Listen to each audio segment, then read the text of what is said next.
Welcome to Let's Get Into It. I am your host, Sherelle Higgins. Let's Get Into It is a safe space to have real conversations that are meant to uplift, encourage, and let you know you are not the only one dealing with life. Each episode of Let's Get Into It is designed to provide illuminating and thought-provoking information on a variety of topics. In fact, no topic is off limit. If you would like to see a topic discussed, please feel free to make a recommendation. My special guest and I will have a great time discussing topics that the mainstream media wouldn't dare discuss. We will bring these conversations to you with an open mind, respectfully, from different perspectives, and most importantly, with love. Thank you for joining me and my special guest. Now, let's get into it. Welcome to Let's Get Into It. I am Hello, hello, hello. How are you all doing on this wonderful Friday Eve? I am Sherelle Higgins, and this is Let's Get Into It. I am so thankful that you all are joining me today. I'm excited about today's show. We're going to talk about something that I'm sure many of us have encountered throughout our careers. Um, so, just a couple things before I introduce my guests. Um, so the first thing is my special guest is somebody that I'm very familiar with and someone who is going to join me in this conversation, and we're just going to get into it. Also, I want to remind you that at the very end of the show, I will be doing my special segment called What the Hell? There's so many things going on in the world that I'm sure you have said to yourself, what the hell, many of times. And so today I will go ahead and bring on my special guest, who is Dr. Sharon Cradle, also known as my big sister. And so, Hello, everyone. welcome, Sharon. Welcome. So first, I want to tell you all a little bit about who Sharon is. I asked each of my guests to send me a bio, but because I know Sharon, I'm not going to even bother with reading her bio. I'm just going to tell you who she is. She is a powerful, Black, educated woman. She is a role model to her younger sisters. She is from the South Side of Chicago, and she lives in Maryland with my fabulous brother in law, Dr. Ira Cradle. And they have a daughter and a grandson who calls me Auntie Diva. And so, Sharon is by profession an educator, and she has been in education for over 30 years. And she moved from being into the classroom to being an administrator, and then also moved to the collegiate level as an administrator. And she was also very instrumental in the human capital profession. She worked in that profession for many years and continued to do so to this day. And so, without further ado, I would like to introduce you to my sister, Sharon, Dr. Sharon Cradle. Hello. What a great introduction. I think that's the best introduction I've ever had. Well, that's because I know you. So today, before we really jump into it, I want to give you a little bit of background about what we're going to talk about today. So today we're going to talk about not the messenger, but the message. And the message is that message that came from Monique, the comedian, when she was on Club Shay Shay. In that interview, Monique had a message that I believe got lost because she was the messenger. But it didn't get lost on me because I have experienced similar things throughout my career. And so, what I'm talking about is, that professional journey. As African Americans, we know that we have to be better than the rest.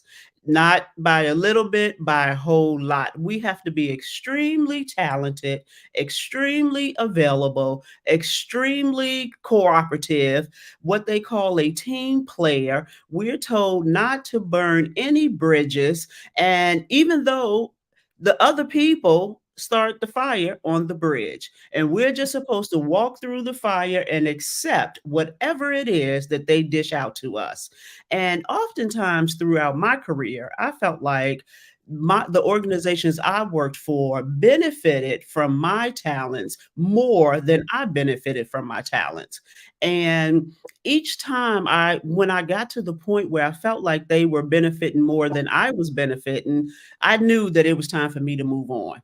Now I know in some occupations, and some people, depending on their personalities, are a little apprehensive about moving on from an organization because they may be afraid of the unknown or what the other organization is going to offer them or not offer them. It never deterred me. I figured I'll just go over there and meet some new people. And when I decided I didn't want to be around them anymore, I'll just move to the next place. And so throughout my 32 years of federal service, I worked at 7 different federal agencies. And so that gives you a little bit of flavor about how much I moved around because I was not benefiting from my talents. And so one of the things Monique talked about is when she was, promoting the film, and they wanted her to go internationally and promote it without additional pay. And my mentor, Margaret Johnson, sent me this book. And in that book, it stated, and this just was so profound to me, and it just really captured my attention to the point where I felt like I got everything I needed from the book. It said, if a job offer you more money, and that additional money costs you more of your time, more of your energy, and more of yourself, then it's not worth it. And that's when I knew, well, I knew 5 years ago, well, I knew 30 years ago that I was going to retire, but that solidified it for me. And so throughout this hour, I'm going to share with you kind of what my experience was on my way out of organizations and why that was just so profound to me and how it kind of helped shape my decision to go ahead and walk away. So, with that being said, Sharon, you want to let's talk through that piece of it. About working for organizations that benefit more from your talent than you benefit from your own talent. And so, I'll start with this. When I worked for one particular organization, I won't call them out. Um, I was at the top of the GS grade level, and there was a vacancy for an executive position. And I oftentimes was relied upon to act in that position whenever the person who occupied the position was out of the office. I was also the go-to person. And throughout my career, I was referred to as the cleanup woman. And so organizations had I my journey led me to organizations that had lots of challenges and needed to be fixed. And so that was my strength. And so in that particular organization, once that position as an executive became vacant, I applied for the position, I interviewed for the position, and I interviewed extremely well. And I had been working for the organization for several years. And so everybody knew me, everybody relied on me. Every time a part of the organization was broken, they would put those people in that part of the organization under my leadership. They wouldn't take anything off my plate, but they would just add to it. And so when that position became available, everybody assumed that I would get that position. Well, lo and behold, I did not. They gave it to a way less qualified white man. And what they told me was, it's not your turn yet. And so I was devastated, right? Because I was like, so you want me to work for somebody where I have to continue to do all of the work, and then he gets all of the credit and he gets the pay and he gets the bonuses.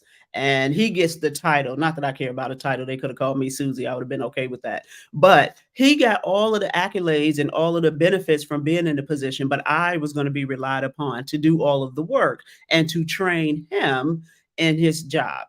And so, what I decided to do, little did they know, I had already interviewed for a position and was selected for another position. And so, I was just telling the people who selected me for the new job, hold on, let me see if I get this job. And if I do, I'm not going to come to you. But if I don't, I'm out. And so when I didn't get the position, I distinctly remember going into my supervisor's office and sitting down and closing the door and saying to her, that um, I had something I wanted to share with her. And she was like, "Oh, I know." And I was like, "Okay." And she said something like, "You came here to tell me such and such, such and such." I said, "No, actually, that's not what it was. I came here to tell you that I offered another position and Friday is my last day." Because in the government, it's protocol, not necessarily by agency policy or anything, but it's protocol to give the agency at least 2 weeks notice, right? And I never really bought into that protocol. So I was like, no, actually, I'm telling you that I got a new job and like Friday is my last day. Then they went into panic mode, right? They wanted to know what can they do to keep me. Nothing, because if you wanted to keep me, you could have selected me for that position that I was more than qualified for, and that position that you often relied on me to act in, and keep the organization running. So, no, at this point, there's nothing you can do for me. And so, Sharon, I will ask you to share a part of your journey with us where you felt like, the organization was benefiting more or wanted you to work for the same money, but give you additional responsibilities. So, what I would like to say, I think this is such a timely conversation. And I know you opened up with Monique, but then we have Fonnie Willis, we have Taraji, right? And so you have these incredible Black women who are professionals who are really kind of saying some of the same things. And we know that everybody's experience is different. My experience is not with the federal government. My experience is with public education, higher ed. That's where I get mine from. And then there are different rules and laws that govern each one of those. But one of the things that I like to talk about is, you know, what I've learned over the years is that, we have to set our own professional expectations. And I know that, everybody has to work, and that's just how it is. And we oftentimes look for career advancement, right? We don't, because of what we bring to the table. We are highly skilled professionals. We know that we can help an organization realize its vision and its goals. But sometimes our expectations don't match the expectations of the organization.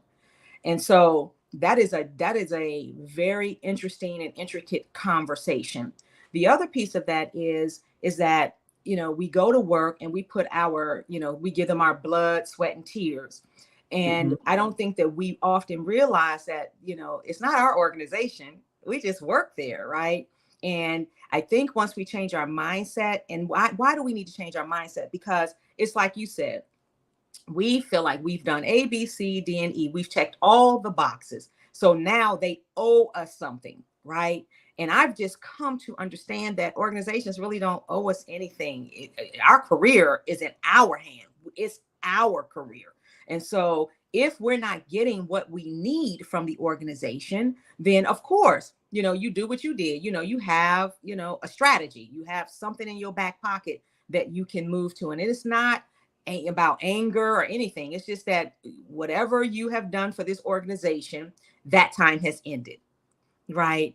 And so I've worked in K-12 in numerous positions: teacher, counselor, vice principal, supervisor of special ed, supervisor of HR, director, acting director for DE&I, on the board's negotiations teams.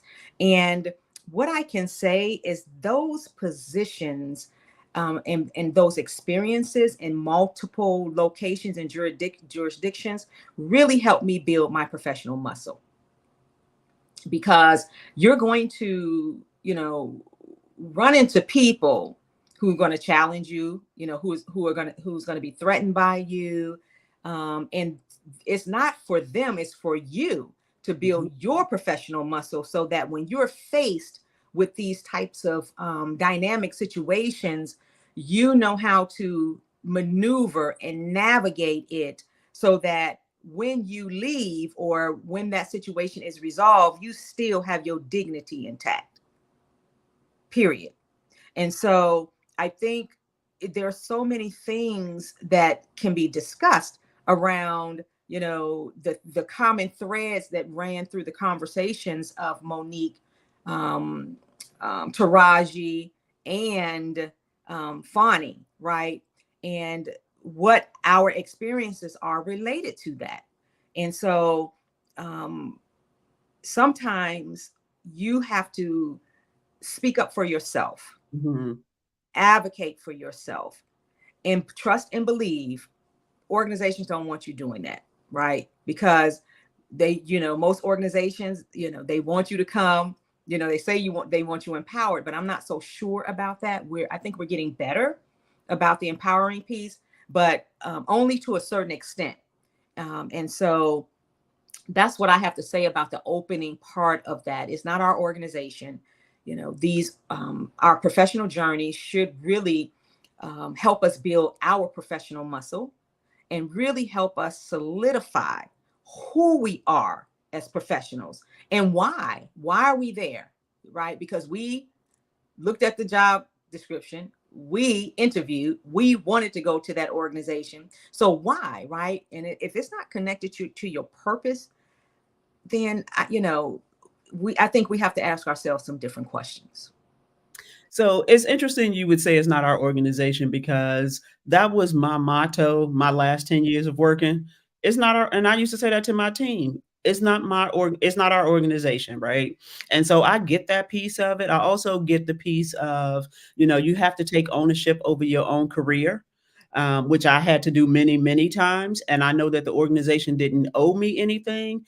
But what I will say about that is, at a minimum, the organization should have rewarded me for all of the work and all of the effort and all of the extra things that I did. I'm not talking about the job that I applied for and I accepted. I'm talking about the work in which I did not apply for, was not within the scope of my job. And yet I still did it for many years, and, multitasking, managing 3 different organizations for the same pay. And so, to me, if I was running an organization, I would then reward that person with a promotion, because they didn't sit back and just say the organization owed me. They worked for that promotion. And so, but that's just not how it works all the time. And I get No, it that. doesn't. And when I talked about advocating for yourself, when I do my professional coaching, I ask people, have you asked a question, right? Have you sat down and talked about your worth, right? I have Absolutely. sat down and said, look, I'm doing 3 jobs. And that's my story, right? I'm doing 3 jobs. This is what I believe I am worth. How are you going to compensate me? Or how are you going to support me? Because this is not sustainable. And really finding your voice and creating that confidence to say, this is not working for me. It's not sustainable. And I am doing 3 people's jobs. So the compensation really, I think, needs to be reconsidered. And because if you're not willing to do that, if you're not willing to have those conversations, some organizations, because they're shorthanded, budget, whatever the reason is, if we accept and say, yes, we're going to do it, they're going to let us do it. Oh, Right? absolutely. They're just going to Absolutely. do it. And we have to learn. And believe me, it's taken me years to really understand that, really learn, really advocate, really knowing my worth, right? And so I don't go to the table and say, well, can you just give me? No, let me tell you about my research, what I've done, and this is what it is, right? And I think, because someone used this term the other day that I think is fascinating. They said, we are engaged in emotional suicide on these jobs. Just think about that. Mm-hmm. And when you talk about your mental well-being and your emotional well-being, if you believe that you deserve more than what you are getting because of the product that you are putting out there, I say there is nothing to lose by having a conversation. Now, whether or not they move on it is a whole different thing, but now you have put them on notice, right? That this is where I am in life. This is what's happening. And I think I deserve more than that. So let's talk about that, because in some organizations, I'm assuming the federal government is the same, because you all have a GSA pay scale, right? GS. GS pay scale. In private industry, some organizations don't have a pay scale, right? But they do have, a minimum and a maximum salary, right? And so most organizations, and this is what I want people to understand, they pay you middle of the market, right? They're not trying to pay you the top dollars Right. when you come into an organization. So you have to understand that, right? And then negotiate for your worth, because the only thing they can do is say no, right? In terms of that salary. So I think that we don't always understand our worth.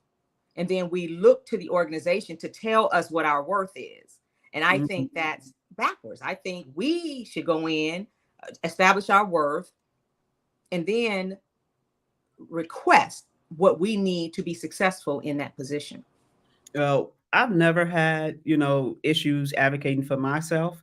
Mhm. Um, and of course, the federal government work a little bit different than private industry in Right. terms of money. But I Yes. will tell you, for the last, I got a GS 15 in the federal government when I was 37. Mm-hmm. That is young. Mm-hmm. That is just young, period. And it's particularly young for African Americans. And so, Mm-hmm. from 37 to 56, that's almost 20 years. I worked for hardly no extra pay. Mm. Went up the steps. Yeah. The increments when you go up the steps is so minimal that, by the time they, tax it and do all of the things that they gonna do to it, you only gonna get $20, right? And Yeah. so for the last 20 years of my career, my overall pay probably only increased by $10,000. And that was before taxes. Wow. And That's so different in the private industry, because absolutely. it's not funds are not being appropriated by the Congress. And so most of these organizations are for profit, or taxes being Mhm. so yeah, it's a little different. And the understanding that is important. So there is a little more wiggle room to negotiate. And even in some public education settings, you could go, be on the scale and still only go up, like you said, by $10,000 in a few years.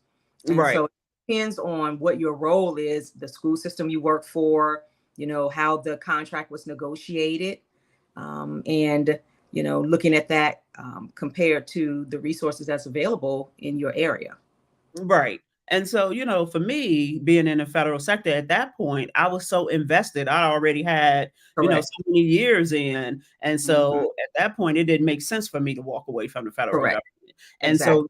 so I knew that it was time for me to move from that organization, because the one time that they had that they could have promoted me for something Hmm. that I earned and Hmm. had demonstrated that I can perform at that level, and they trusted me to perform at that level, for them not to acknowledge that in such a way that it benefited me, it was time for me to go.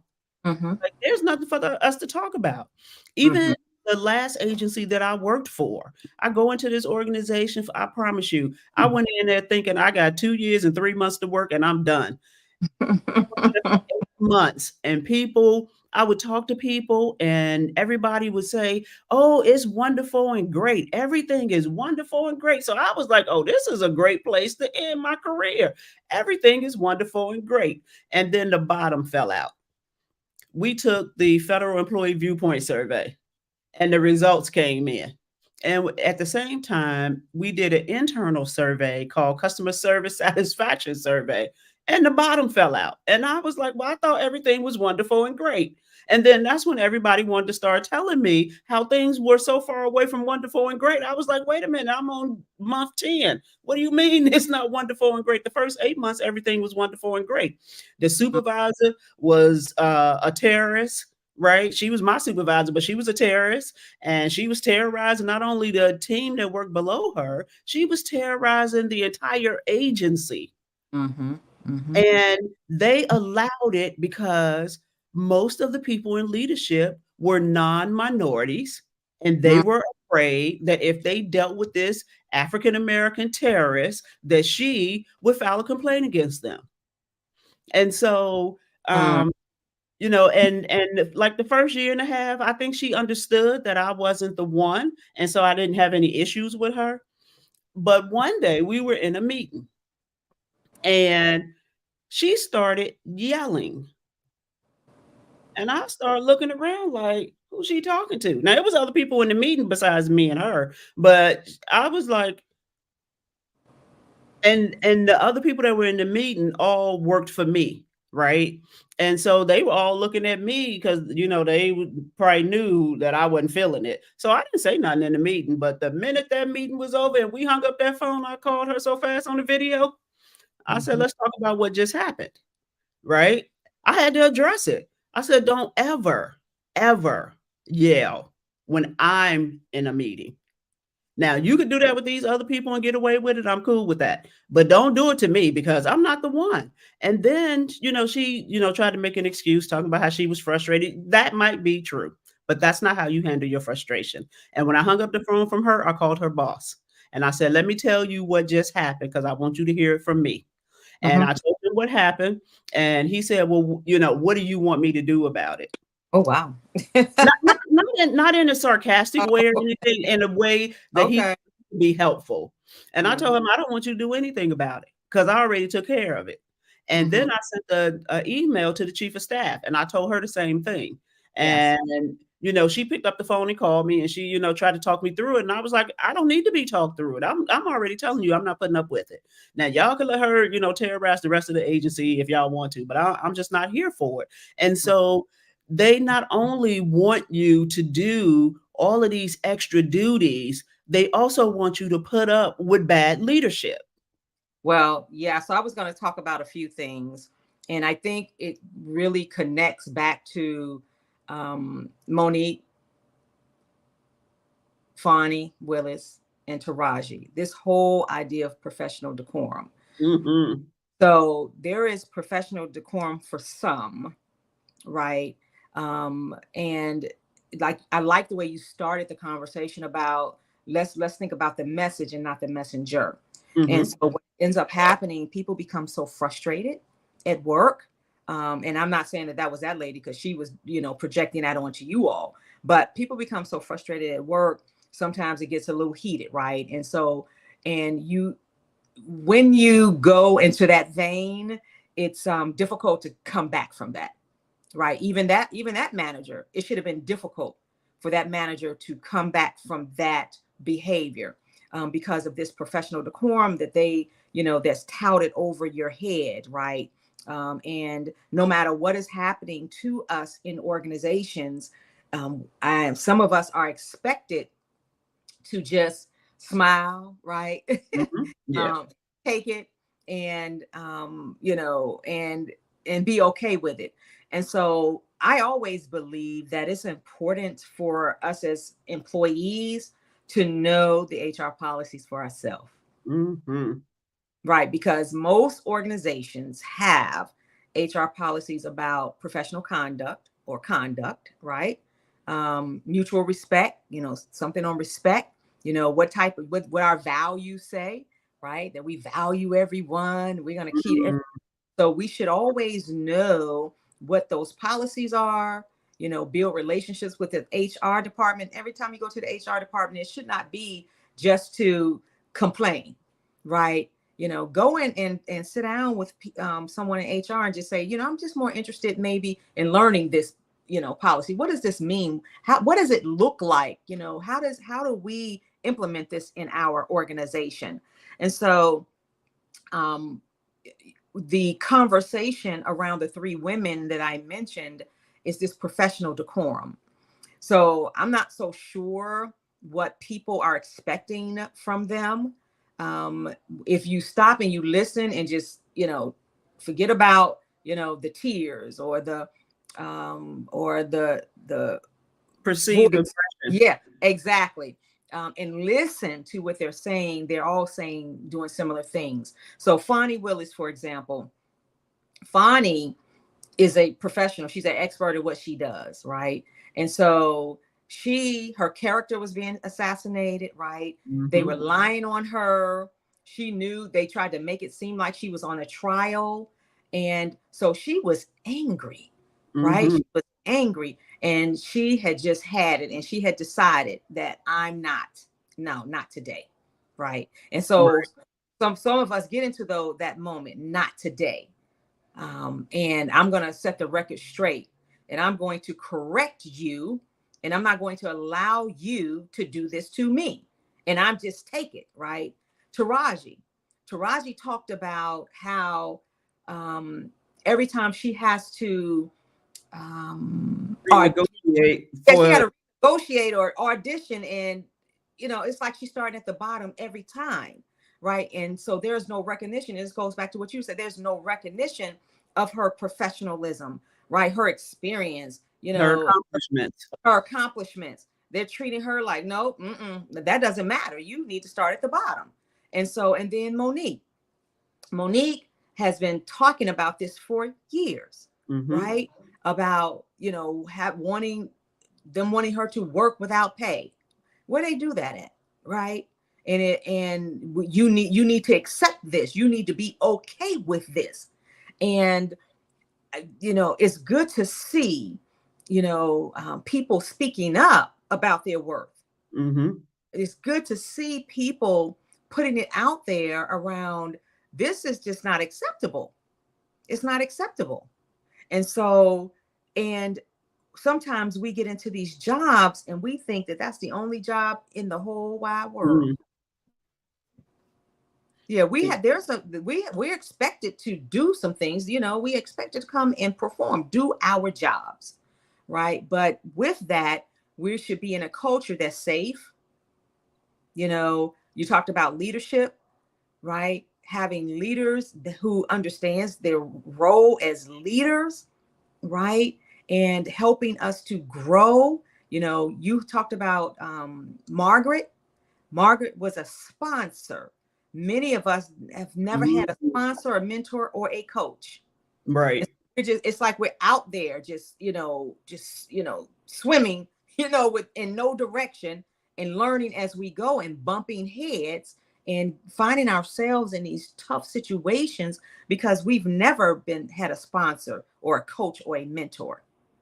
So the world of work can be complicated no matter where you are. It can bring you a lot of joy, right? If you are doing exactly what you're passionate about. And your well-being connected to all of that is critical. It is just critical.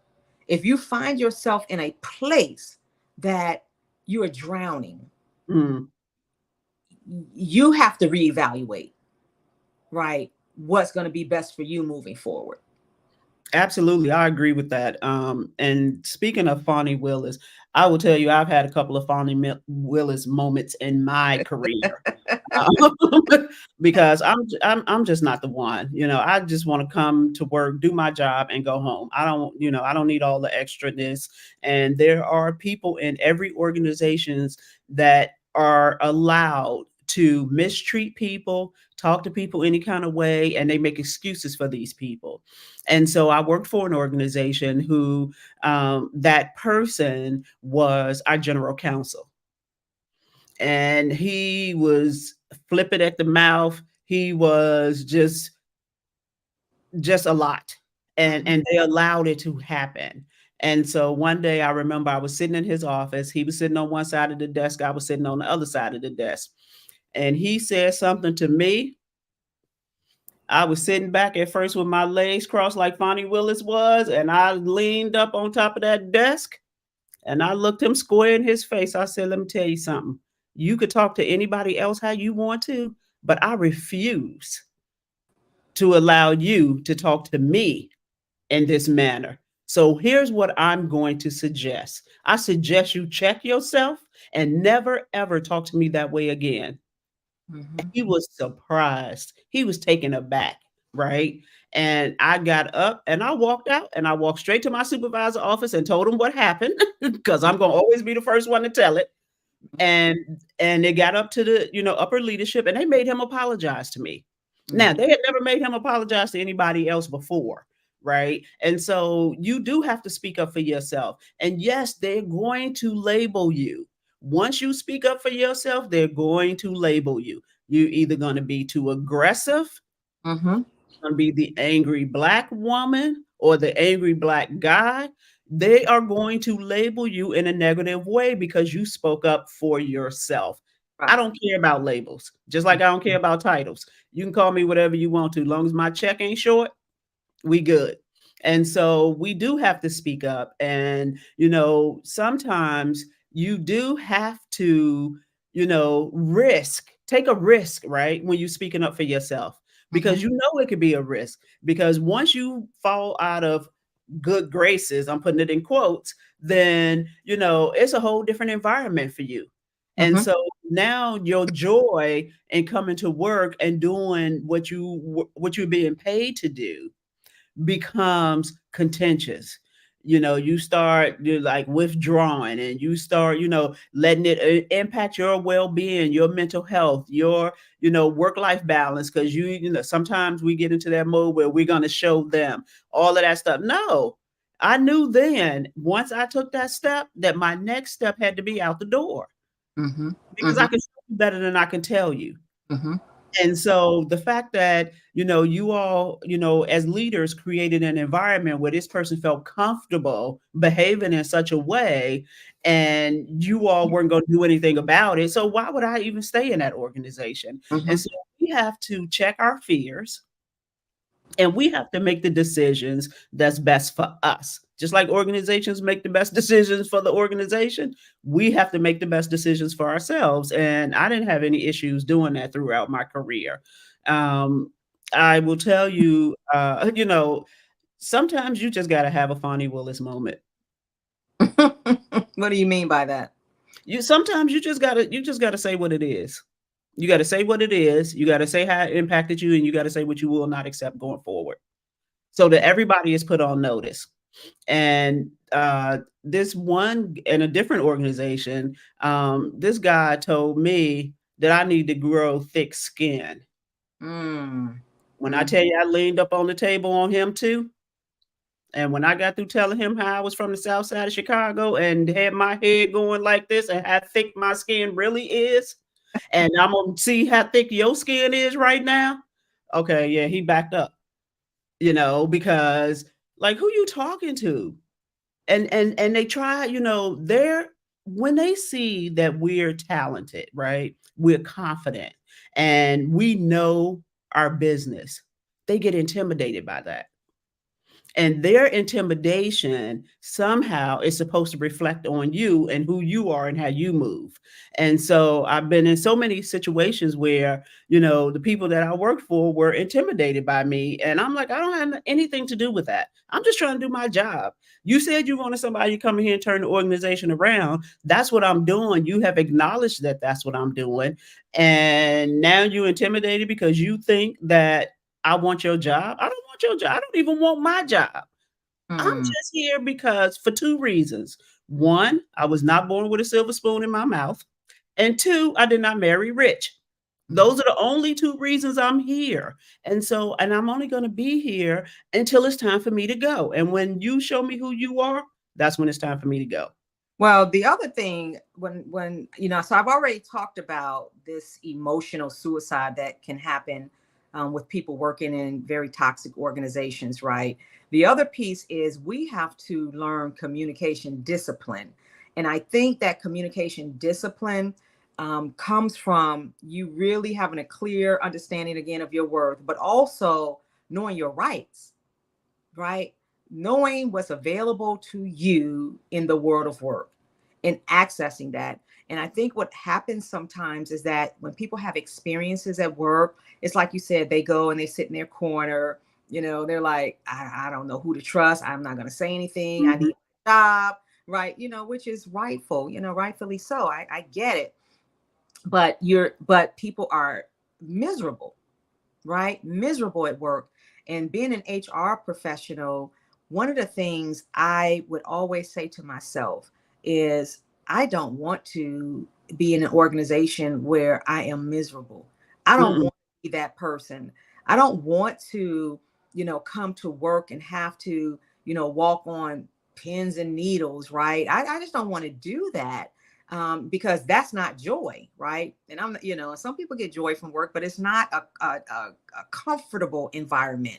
And so I had to build again that emotional intelligence muscle, right? And communication discipline.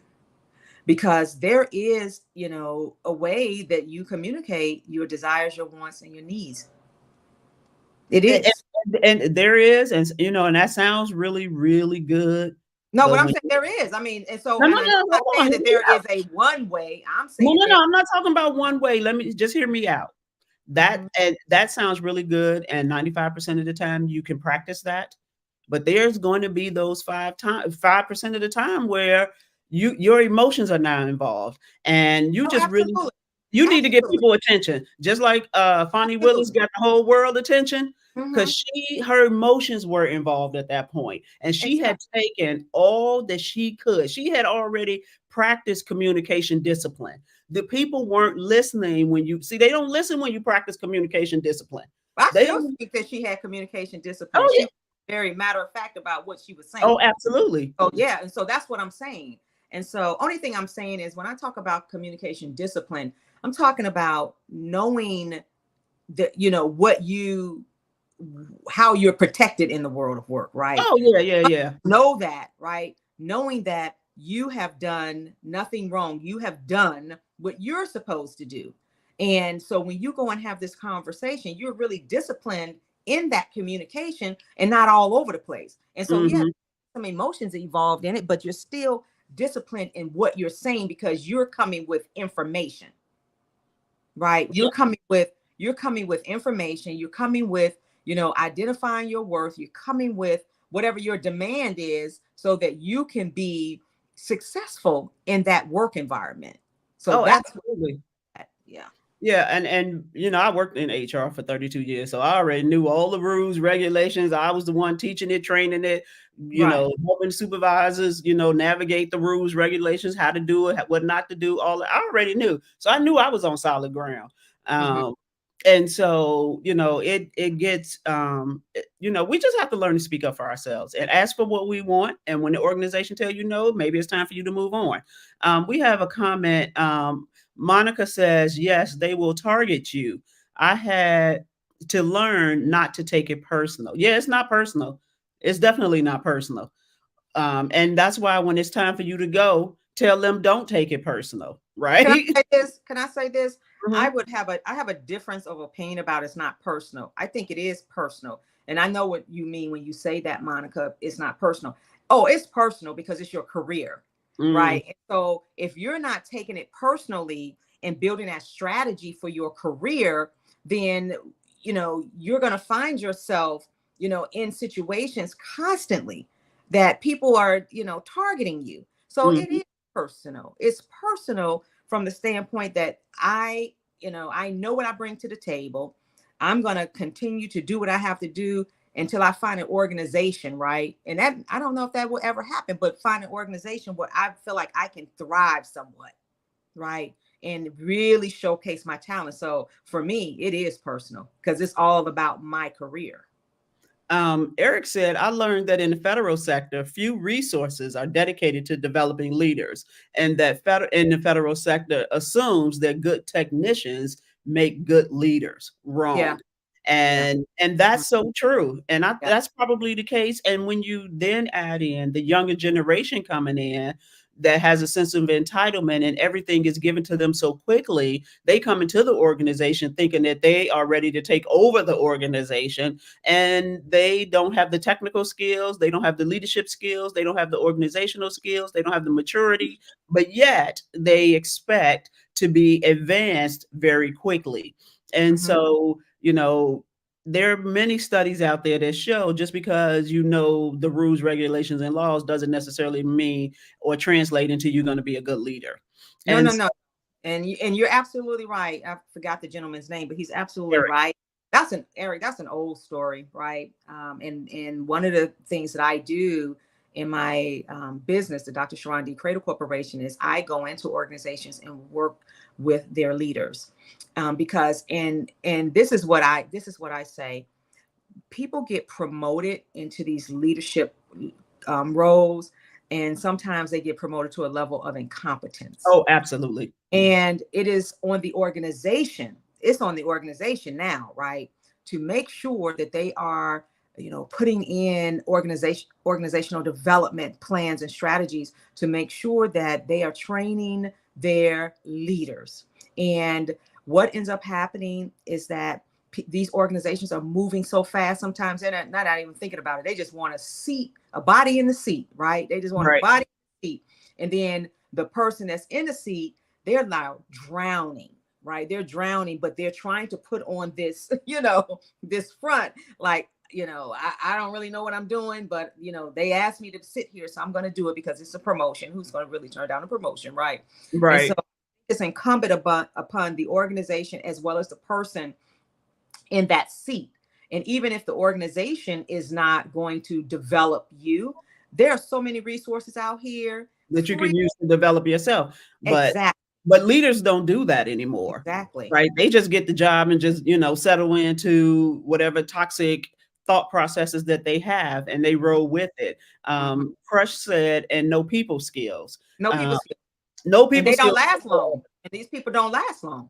They just moved to another organization. They do what I call they fell up, right? Mhm, You don't have no mhm. people skills. You didn't work out in this organization. So what happens as a result of that? You've run all of the good people away, and then you get another job that's a promotion. And so you go to the new organization and you ruin that organization with your no people skills, no leadership skills. And then what happens? You move to another organization and you get another promotion. Meanwhile, the people with the people skills and the skills and know their work, they are struggling to get the promotion. I love this. Jan says strategic incompetence. It is. It is And strategic competence. It is. And I call it, yeah. So I like that, Jan. And the other thing is too, is that when I work with organizations, where organizations stumble is that they don't have a clear vision and mission. And then when they put people in these positions, they don't explain to them, what is your role as the director of this? What is mm-hmm, your role, right? And then what is your role with, managing your team? What's your role? And a lot of leaders that I found, we have these intimate conversations.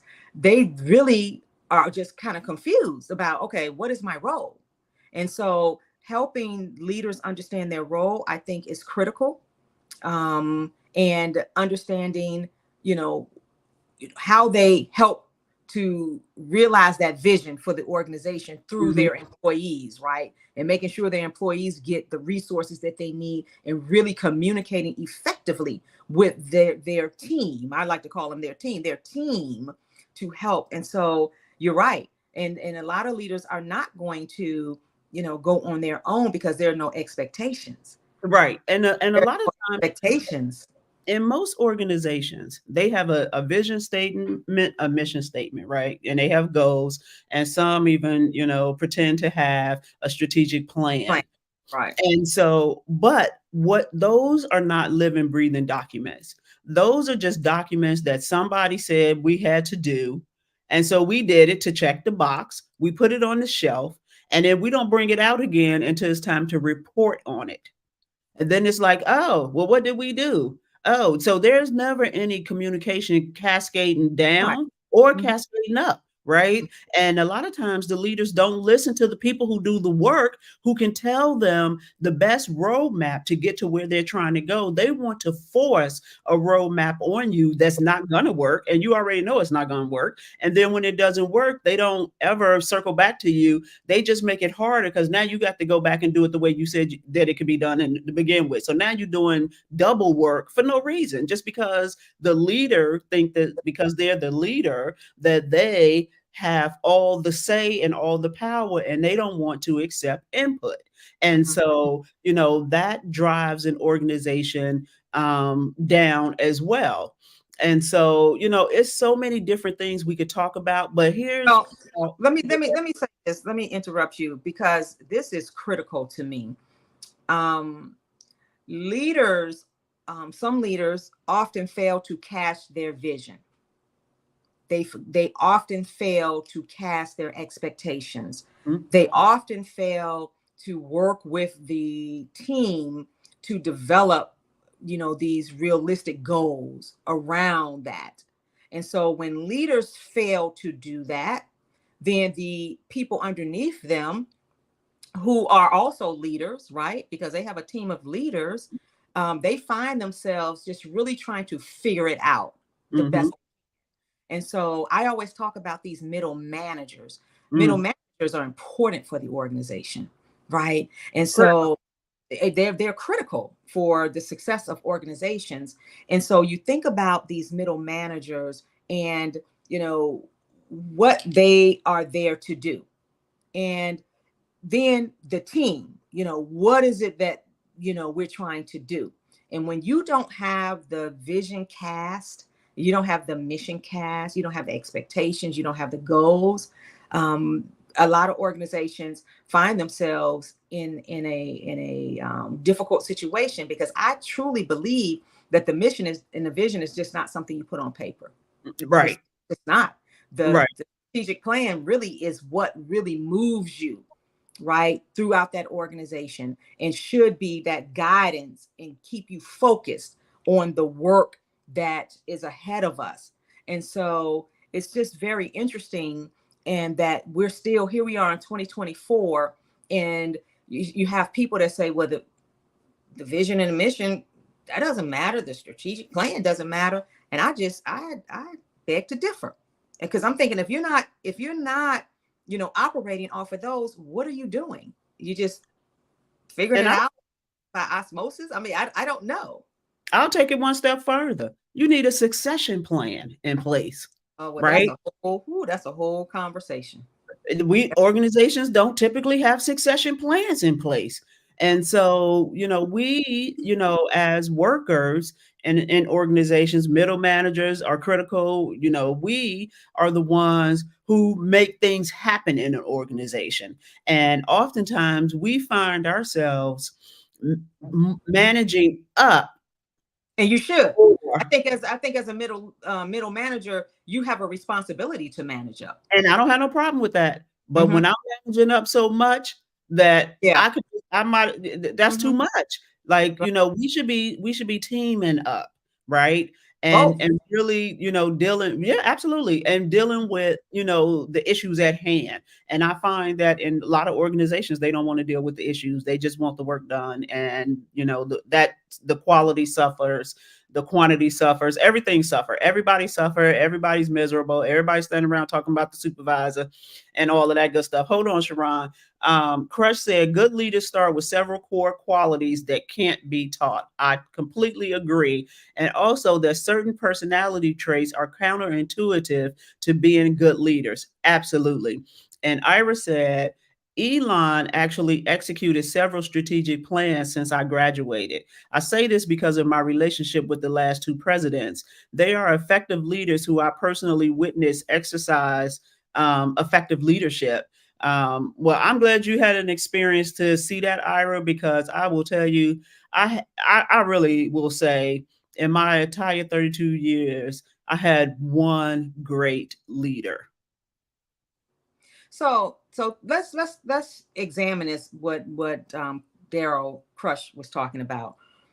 So you do know that there's various types of leadership, various styles Oh, of leadership, absolutely. depending on what your organization needs. Now, and so those qualities, I think I know what you're saying. You're talking about those innate things, like, just being respectful to people, right? How those types of things. But those things can actually, I don't know if they can be taught, but they can be set as expectations.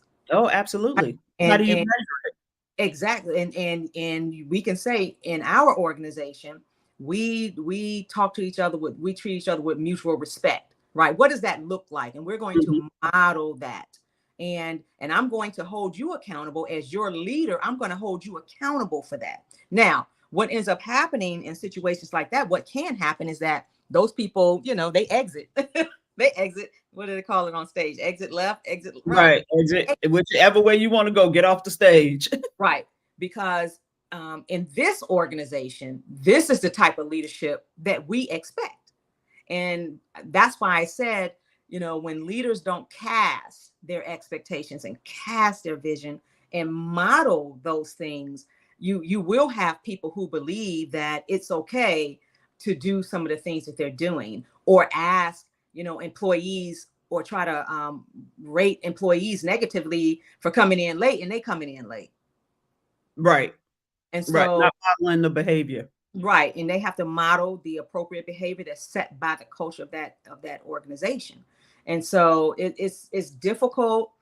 I see a lot of organizations who really, really have made a commitment to training their leaders. The lower level leaders, even the ones that have been in position for a while, right?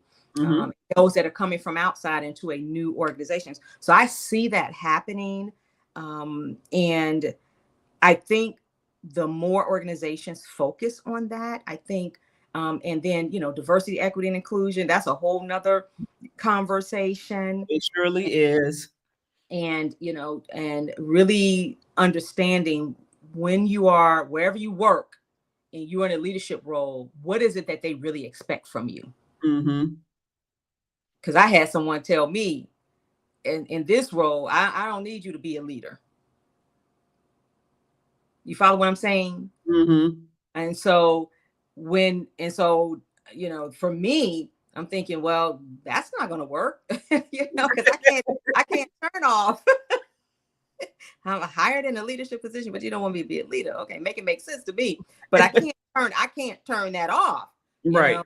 know. And so the world of work is complicated. I think it's getting more complicated Mhm. from COVID, the Mhm. pandemic.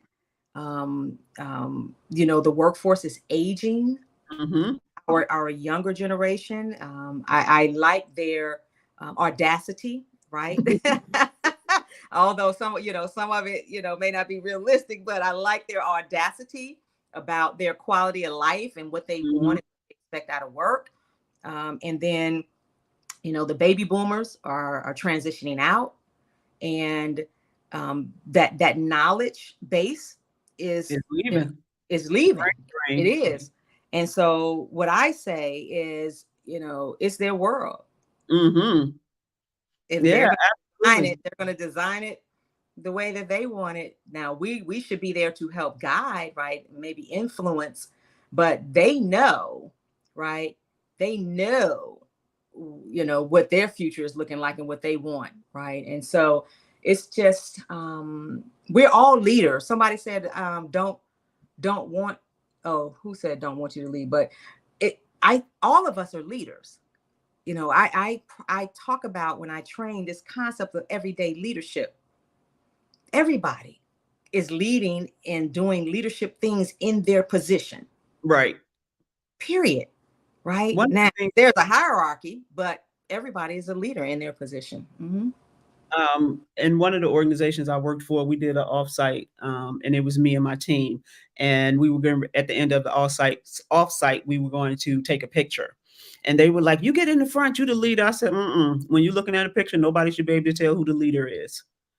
Just because you're the leader doesn't necessarily mean you have to be out front, right? Some A good leader knows how to follow, and so Oh yes, we have to, and you know, collaborate. And when I hire for my teams, I always, when HR or the president or whoever asks me, what are you looking for in hmm this assistant vice president or whatever? I said, I'm looking for smart people. I'm right. No, seriously. I'm looking for Oh, smart for people. I'm sure. looking for professionals who can come in and help me shape, right? Further hmm shape whatever it is that we're supposed to do, right? And then Right. once they come in, because I don't want to be the smartest person on the team, because my team knows some stuff I don't know, right? They can build some hmm relationships not be able to build. And I want them to fly. I want them to go and do that. You want And them to feel like they have the autonomy to do that. and then I can do what the leader is Need to supposed do. to do. Strategic, right? Be strategic, have those conversations, make sure that budget, we get what we need for our budget. So you cannot be intimidated.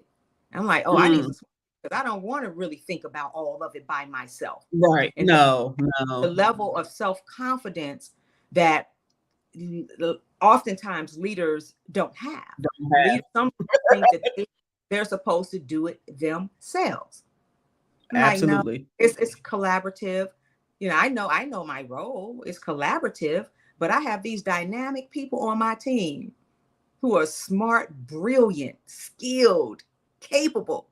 Why would I hold them back Right. from going Right. to do? And so I've just had that philosophy. Now, a lot of people don't have that philosophy, but I do.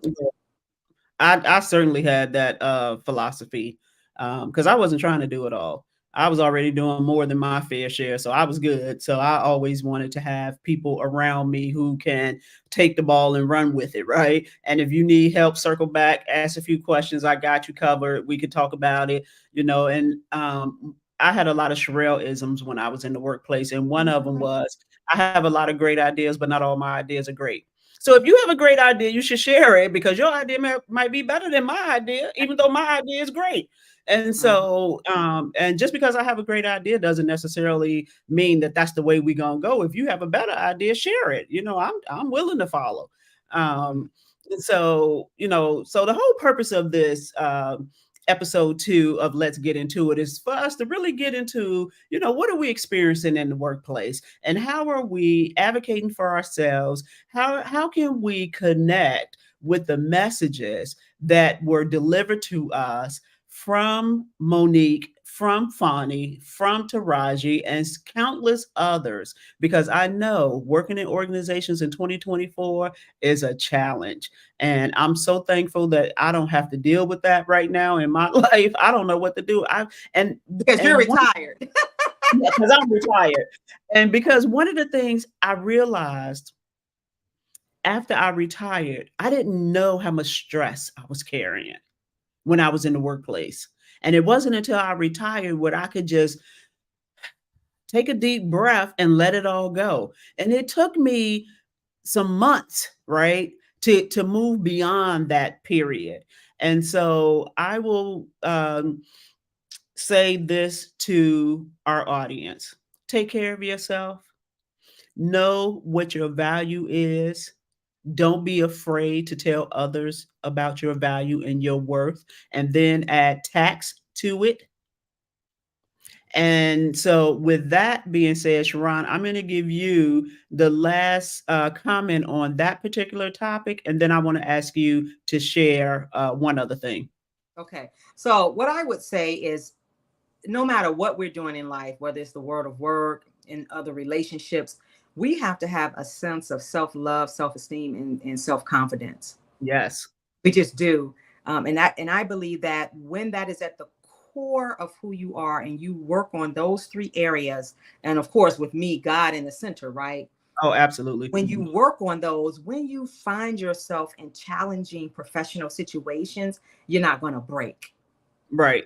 Not going to break. So constantly work on yourself. Yes. And so that, as your career, gets to where you want it to be, when you find yourself up there alone, right? You find yourself up there Mm, challenging situations that you have built yourself up to say, I can do this. And then you're very clear mm-hmm. about what it is you will and will not accept. And Sherelle talked about fear, and now the fear is gone because I'm like, I know who I am. I love myself. I have high self-esteem. Unconditionally. Exactly. And some things I'm just not going to be involved in. And so, and then know your organization, know your HR rights. Yes. Thank you. So, Sharon, before we let you go, can you share with the audience about your conference? Yes, I'm so excited about it. We are having our seventh annual Woman Thou Art Great Women Sharpening Women Retreat. And the theme is preparing for greater, just what we're talking about here, right? You're preparing for greater. And it's going to be held on March the 22nd through the 24th at Hunt Valley, Maryland, at the Embassy Suites. Everything is on my Facebook page. But what I'm really excited about this year is that I was afforded a grant to bring 25 women to the conference free on Saturday, the 23rd.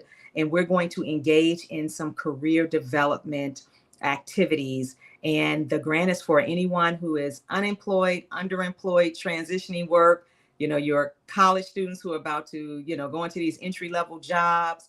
And so, it's a broad perspective of women that this particular grant can accommodate.